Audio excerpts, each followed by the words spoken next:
So the promotion discussion over the Championship is starting to get a little bit confusing, but of course one thing hasn't changed, the fact that Norwich are absolutely running away with it.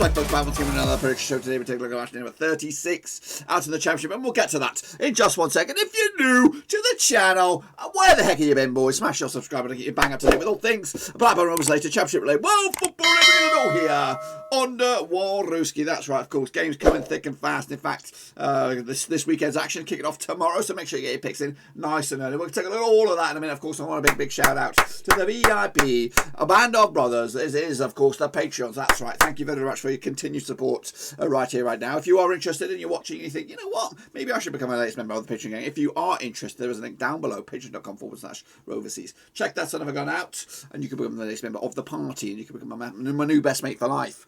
So let's get into it. Of course, take a look at how we got on, you got on. Before we get into that, we'll take a look at how I got on with the picks from last time around. Here we go, a whole big bag of them for you.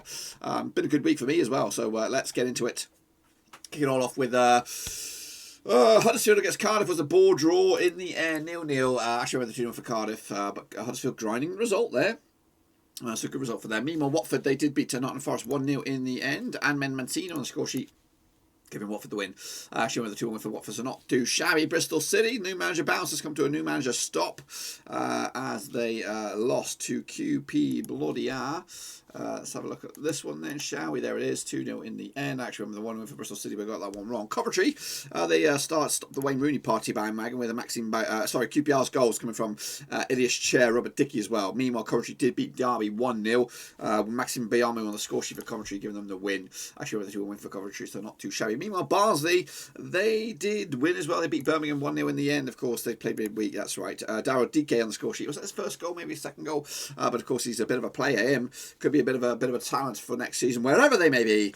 Meanwhile, Brentford against Rotherham must postpone. We'll have to wait about that one. Meanwhile, Millwall against Rovers. That was a win for Rovers. Would you bloody well believe it? 2-0 in the end. Bradley Dacarino on the score sheet and Sam Gallagher as well. 2-0 for me. Thank you. 2-0 for them. Get in there. Believe, baby. Next up, Reading did beat Sheffield Wednesday to boost their hopes. Of course, Miko Elise on the score sheet. Lucas Jow as well. Andy Yidam on the score sheet. Of course, Julian Borner got himself sent off for Wednesday. It made it a little bit easier for them, I guess. 3-0. I should have the 2-1 win myself. Norwich kicked ass and took names against Luton 3-0 in the end. Pookie with a brace. Of course, Cantwell as well on the score sheet. 3-0 in the end. 2-0 for me. Of course, North End, they drew with Bournemouth 1-1 over in Deepdale. Of course, Daniel Johnson on the score sheet with, of course, Grunewald on the score sheet for Bournemouth and a draw. I got that one bang on the nose as well. Fair play to me. Yes, take a bloody bow. Stoke 2-0 win against Wickham in the end as well. I actually went with a 2-1 win. Of course, Reece Norrington Davis on the score sheet, Harry Suter as well, giving Stoke the 3 points. Of course, Swansea, they lastminute.com win it, didn't they, against Middlesbrough 2-1 in the end. Andre Ayew with a couple of goals there. Sam Morsey as well with the late one as well for Middlesbrough. And I got the one bang on the nose. Of course, there was some midweek games. Of course, Rovers did take on Swansea, and guess what? We got a point out of that, much to everyone's disgrace. I actually remember the 2-0 winner. To be honest with you, I thought we should have won that game. Of course, Bradley Dacarino again. Thank heavens for him. Andre Ayew again for of course, with another dubious penalty. Of course, Luton Town against Rotherham was postponed. Barnsley against Derby was a 0-0 draw. And QPR did get a result against Wycombe Wanderers 1-0 in the end. Ilias Chair on the score sheet again. And as you see yourself, 2, 4, 6, 8, 9. 9 and 9 out of usually 12, but it's a Brucey bonus pack. But where does that rank in the table? We'll have a look in a minute. Of course, this is the table as it stands, though. Norwich City lead the charge. Of course, 10 points clear of Watford. That looks to be nailed on. Watford are in second at the moment, level on points with Swansea, who have a game in hand with 66 points. Brentford are fourth with 63 points with a game in hand. Reading are on 60 points, just a couple of wins away. Barnsley are in sixth, of course. And of course, if the season was to end today, the playoffs I'd be all Barnsley. I'm afraid I'd have to back the Barnsley because I'm an underdog guy. But of course, you can't rule out Cardiff, you can't rule out Bournemouth, you possibly can't even rule out Middlesbrough at that extent. I think after that, you're stretching it. You're stretching the numbers a little bit. As for Rovers, we're into 14th at the moment to win for us this week against a very, very high-flying Brentford. We could go into the top half of the table. The foot of the table, though, it is maybe a little bit misguided here. It's Wycombe, Wednesday, and Rotherham going down to some extent. Now, this is just the calculate table, which doesn't take the 6 points off of Sheffield Wednesday, so they're still in it. And realistically, Rotherham have got games in hand. And if they win those games in hand, the likes of Birmingham, Coventry, Huddersfield, and maybe even Derby could get sucked into it. But to be honest with you, I think the relegation contest will probably stop at Huddersfield. I think the rest should be fine. But we never know. You just don't know. Anyway, let's kick it off. Let's take a look at how you guys got on. I got 9. 0 to 4, you're in the Shitface gang. Of course, 5 to 9, you're in Shitface Club. And 10 plus, you're absolutely bloody fantastic. I don't think there's many of those. Yeah, Jamie Gold. Yeah, there's a couple of people that broke up their predictions. I think I give you your total number in the end, so you'll see. Game Charlie did bits okay, did okay. Damon Evan did also very, very well. Mr. Kirkson did okay, good as well. Of course, Tom Stain did absolutely fantastic. Well played to you. Of course, Jan Buster did bits. Roberto Hoss also did very, very well. Of course, Jamie Gold also did good. Of course, Russell Frost down the bottom there. We'll see him in a little bit. Hi Chi also did good as well with an edit. Puka J did also did good. Ollie Trafford not too shabby. Of course, Joachim Jackson well played to you. Of course, Lewis Doonan you did good as well. Of course, Esquivel well played. Of course, ORG Ojo you did absolutely fabulous as well. James B says you are great, of course, and of course Shane O'Donnell did bits. Cody Gaho, well played, of course, to you. Alex Weller, not too shabby. In fact, he did very, very well. Let's give him a round of bloody applause. Of course, Russell Frost also did very, very well. Round of a bloody applause. And Shepard also did very, very well. Give him a round of applause as well. I'm stringing the bits. Of course, Vincent Long did okay. Sam Reese, year 5, he did alright. Of course, Ultra Omamio, well played to you. Of course, Lee 2021, absolutely kicking it. And of course, Vamos did well as well. Of course, let's take a look at the leaderboard for this week and this week alone. It bloody comes. Russell Frost, he's in there a couple times. Might be a couple of people in there a couple of times, but he is up there in 9. I think he might have 11. I'm just trying to think that. I think I did add 11. In fact, just so you believe me, I'm going to show you what the Patreons can see if they are bothered about it. If you are a patron, you could check out the Prediction League. And for this week, we're going to go deep undercover here. We're just going to the Championship tab down here. Again, if you want to look at this data, you got to become a Patreon. And I'm sure most of the patrons don't even bother with it. So in this past week, let's go down to Frosty. All the way down to here, 11. So just in case you didn't believe me, he got 11. Why did he get 11? Because he entered twice, and myself of yesterday didn't add them together, and he added them together here where it matters, because then it adds up to his total right here, and that's the total right now, 181 to be the kingpin, I believe. No, he's actually in second. Who's in first? Who's in bloody? We'll find out in a minute. We'll find out in a minute. It looks like Gaming Charlie might have him. It looks like he might bloody have him. But anyway, of course, yes, that's that leaderboard. So Frosty should be your overall leader. I think he should be. It doesn't really. It kind of matters for cosmetic effect. But let's just go with it, because what really matters is the overall leaderboard. Here it comes at you. Here it bloody comes. I'll have a swig of my brew while this one rolls through. Well, there you go, boys. It is fact. Gaming Charlie leads the charge with a 59% success rate. Russell Frost is in second. Shane O'Donnell is in third. It's tight. Vincent could be still in the discussion as well, as is Alex Weller. And then you're probably a little bit stretched to see anyone else. Good return from the patrons here. Good, well represented this division. But anyway, let's get into it. Of course, kicking off this Friday, all eyes will be at Ewood Park as Rovers try to turn the corner. They're actually just 1 defeat and 4 right now. Rovers looking very, very good. But of course, these two sides played for the last 6. Rovers a bit of a bogey side, I think, for Brentford. But the last 6, 3 wins for Rovers, just 1 win for Brentford, 2 draws. This is all competitions and all venues. Of course, last time around at Ewood was back in, of course, November 2019. It was a 1-0 win for Blackburn, of course, or Rovers, should I say. And that goal was from Bradley Dacarino. Chances are there could be a repeat of that, because Dak has got 2 in 2. They also picture that this season in Brentford ended up 2-2 back in, of course, December. And again, we played the majority of it with 10 men, but we held on in the bloody end. Rovers actually won their last 3 home matches against Brentford in all competitions, and Brentford, on the flip side, have actually lost their last 3 away. Rovers come into this. Despite our recent upturn of form, just picking up 5 points of the past, 4 matches. As for Brentford, they picked up 6 points of the past 4. So take that from what you will. Of course, the bookies' odds on this one, shall we? We've got Blackburn 30-5 for the victory, 21-20. Brentford are your favourites, 5-2 is your draw. Of course, a win for Brentford. In 4th, they could go as high as 2nd, depending on goal swing. As for Rovers, they're in 14th. A win for them, they could actually go as high as 11th. And then you know what? We could start to dream about breaking the bloody points hoodoo. For me, I'm going bold once again. 2-1 win for Rovers. I'll have extensive match coverage of this game. We'll have a preview on the channel probably around about the time as this video goes out. And of course, we'll have a watch along on Friday night. If you're bored, come check it out. We're we're gonna have a watch along. We've been doing them all season, but it's a chance for you guys. It's Friday. All eyes are on this one. If you just want to have a look at Rovers' struggle, come check us out. You might be impressed with yourself. Next up, we have Rotherham against Coventry, or do we? Now, this game's probably postponed. I believe it is postponed. Well, we'll talk about it just in case it happens. Some sort of miracle happens, and you never know. You just don't know. Anyway, these two sides are the last 6, of course. 3 wins for Coventry, 2 for Rotherham, 1 draw last round in. Rotherham was a 4-0 win for Rotherham. Back in, of course, League One, of course, back in October 2019. Matt Crooks on score sheet with a couple of goals there.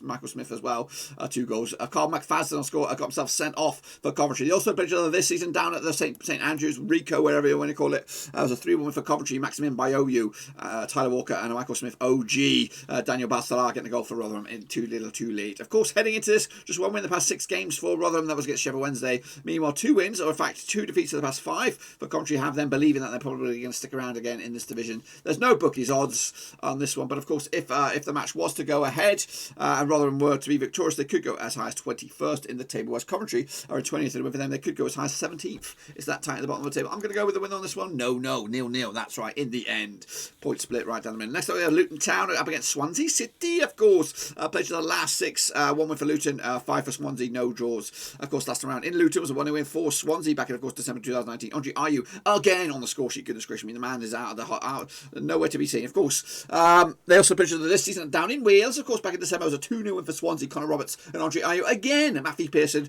he's like a nightmare. Can't get rid of him.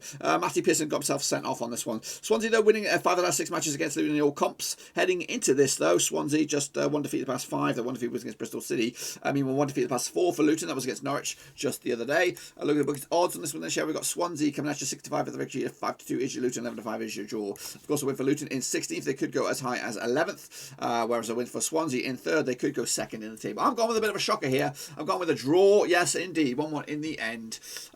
Swansea weren't to be honest, we were lucky to get up a point against Rovers. I thought we outplayed them, to be honest with you, and I thought we deserved the 3 points. And I think they are not batting above their weight, but I think they're riding the rough patches right now. This is their bad patch. Of course, at the end of it, I think they'll be all right and still be in that playoff discussion, if not more than that. But their defence looked wobbly. I'm not sure that Luton have the strike force to dazzle them, but I still think points will be split. Bournemouth taking, of course, Barnsley in the Battle of the Bees, of course. But this one's huge. This one's huge for Barnsley. If Barnsley beat Bournemouth, they are actual top 6 contenders. If not, they could start to falter because they're riding a crest of a wave right now. Anyway, the last 6 sides, 4 wins for Bournemouth, nothing for Barnsley, 2 draws last round. In Bournemouth was a 1-0 win for Bournemouth back in the Championship, of course, back in September 2013. Mark Pugh on the score sheet for Bournemouth, of course. They also played each other this season down at Oak. It was a 4-0 win for Bournemouth as well. Philip Billing of Dominic Solanke, Diego Rico, and Sam Surridge as well. Bournemouth, though, keeping a clean sheet in the last 4 matches against Barnsley. Also, Barnsley are undefeated in the last 10 matches in the Championship. Bournemouth are winning the last 3 against Barnsley. Of course, 5 wins in the past 6 games for Barnsley. Their only hiccup was a draw against Derby, but keeping a clean sheet to boot. Meanwhile, Bournemouth are unbeaten in the last 3, picking up 2 wins and a draw to boot. A look at the bookies odds on this one. Bournemouth coming at you 65 for the victory, 23-10 is your Barnsley, 45 is your draw. Of course, Bournemouth are in 7th win for them. They could actually go above Barnsley and actually above Reading up to just above Barnsley into 6th spot. As for Barnsley, and for them in 6th, they could go above Reading into 5th. That's right. I think it's going to be a 2-1 win for Bournemouth. Unfortunately, I want to see the Barnsley bandwagon keep on moving. It'll be a tight one though. 2-1 win for Bournemouth. Next up, we have Birmingham taking, of course, Bristol City in the Battle of the Bees Part 2. These two sides played each other the last 6, 3 for Birmingham, 2 for Bristol City, and 1 draw. Last round at St Andrews was a draw back in, of course, August 2019. Lucas Chikowicz on the score sheet, of course, Tommy Rowe as well. They also played each other this season down at Thrashton Gate. Of course, it was a 1-0 win for Birmingham. Harley Dean back in, of course, December. Bristol City have actually lost their 8 of the last 10 matches in the Championship. They come into this in a recent revival, just 1 win though in the past 4 for Birmingham. That one was against, of course, QPR. Meanwhile, back-to-back defeats for Bristol City have them scrambling again. It's at home where they seem to be struggling. Look at the bookies odds on this one. This year we've got Birmingham coming at you 11-10 on for the victory, 11-10 for the victory, 11-5 is your draw, 14-5 is your Bristol City. Bristol City are down into 13th, but a win for them they could go up to top 10. As for Birmingham, they're down to 21st, but a win for them they could move up to 19th in the table. I think Birmingham got the bit between the teeth right now. I think they'll get the win. 2-1 in the end. Cardiff against Watford. This one's fruity as well. A win for Cardiff gets them right back in the discussion. Of course, a win for Watford could extend their lead in the top 2. Players of the last 6, 3 wins apiece. Of course, no draws last round down in Wales. There was a 5-1 win for Watford back, of course, in the Premier League, February 2019. Gerard Duffalo with a hat-trick. Troy Deeney with a brace. Sol Bama getting the goal for Cardiff. Of course, they also played each other this season down Vicarage Road. In December, it was a 1-0 win for Cardiff, though, this time. A 1-0 win. Kiefer Moore on the score sheet. Cardiff, though, scoring at least 3 goals in the last 3 home matches. Cardiff, though, Watford winning 6 of the last 7 matches in the Championship. They're coming to this just 1 defeat to the past 6. That's Watford. That was against Bournemouth. Meanwhile, unbeaten in the last 6. I think is unbeaten in a whole bunch of games for Cardiff. But they've only just won once the past 3 times, if you want to look at it that way.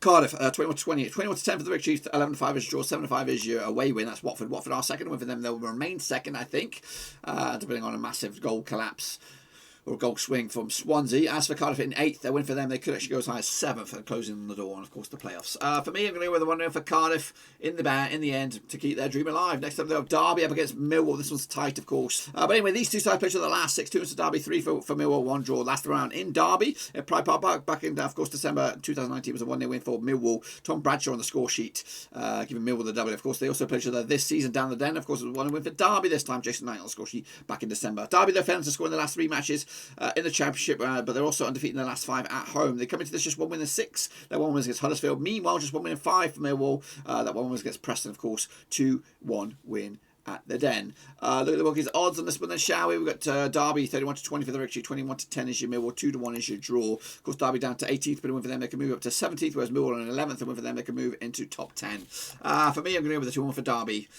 Move the bloody chains and beat recent hoodoo and of course get the points back in the bag. Meanwhile, Middlesbrough taking on, of course, Stoke. Of course, played each other the last 6. 3 for Middlesbrough, 2 for Stoke, 1 draw. Last round down at the Riverside was a 2-1 win for Middlesbrough back in December 2019. Ashley Fletcher, Lewis Wing on the score sheet. Sam Klukas getting the goal as well for Stoke. They also played each other at the Bet365 as a 1-0 win back in, of course, December. Nathan Collins on the score sheet giving them the W. Stoke, though, losing the last 3 away matches in the Championship, conceded at least 2 goals in those last 3. They came into just 1 win in the past 4. That 1 win was against Wickham just the other day. Meanwhile, 1 win in the past 4 for Middlesbrough as they beat Coventry a couple of games back. No bookies odds on this one, but of course a win for Butter all the way down in, of course, 9th. They could actually go closer to 8th. Stoke beneath Middlesbrough, but a win for them, they could actually leapfrog Middlesbrough up to 9th in the table. I've gone with the 1-0 win for Middlesbrough. Keep on believing. Next up, we go from Nottingham Forest to take on, of course, Reading. The last 6 seasons, 1 for Forest, 2 for Reading, 3 draws last round. At the City Ground was, of course, back in January 2020. It was a 1-1 draw. Grabbing on the score sheet, Sam Baldock as well. The Reading, though, coming into this, they beat them last round at the Majewski 2-0 win this season. Heading into this, Reading keeping a clean sheet in 5 of the last 7 away matches. Actually won 3 on the spin, beating Rotherham, beating Rovers, and of course beating Wednesday.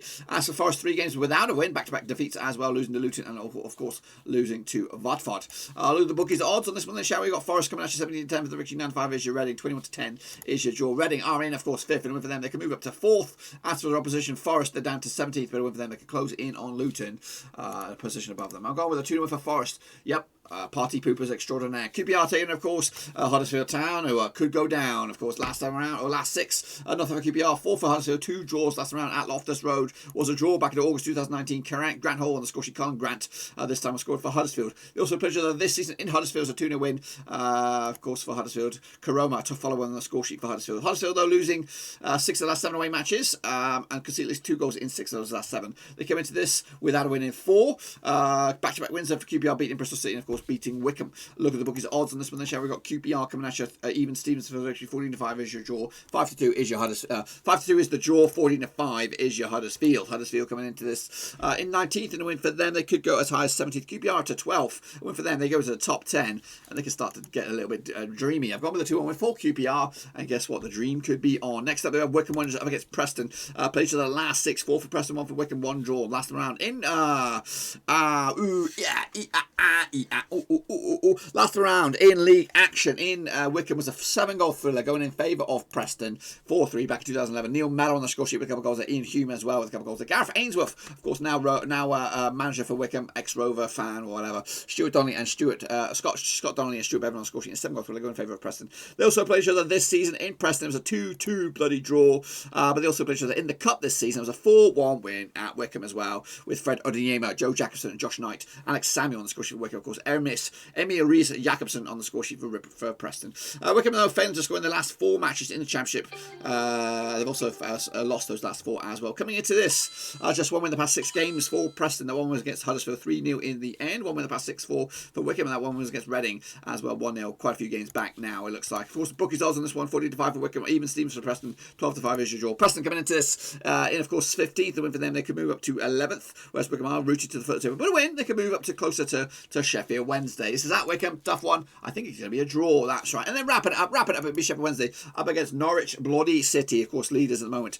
Played to the last 6, 2 for Wednesday, 3 for Owls, 1 draw. Last time around at Hillsborough was a 4-0 win for Norwich, of course, back in November 2018. Pookie with a brace, Buenda, and of course Dennis Sabini on the score sheet, of course, for Norwich, giving them the W. They also played this season, of course, down at Carrow Road was a 2-1 win back in December. Of course, Martin and Max Aarons on the score sheet. Josh Windus getting a goal for Sheffield Wednesday. Norwich, though, winning their last 7 matches in the Championship, was Wednesday. They've actually lost the last 6. The Canaries keep a clean sheet in 5 of the last 6 matches as well. They come into this, it's looking at completely contrasting forms. 6 in a row, 6 defeats in a row. It's nailed on, I'm sure. Of course, bookies odds 11-2 for Sheffield Wednesday, 7-4 on is your Norwich. Scores 14-5 is your draw. Is it the Jordan Rhodes derby? I think it might well be, but I think a 3-1 win is coming. Norwich will take it 3-1, and they could extend the lead at the top. Sheffield Wednesday going nowhere. That's what I think will happen, of course, this week. Of course, we'll do it all again very, very, very soon. The table will look like this at the end of it. Norwich City extending their lead to 12 points. Swansea City will be second, of course. Watford going into the playoffs. Brentford, Reading, and Bournemouth make up the top 6. Down at the table, Wycombe, Rotherham, and Sheffield Wednesday going down, I believe. But until then, we'll see it all how it all pans out this weekend. And if you're stuck for company again, check me out on the old watchlog on Friday.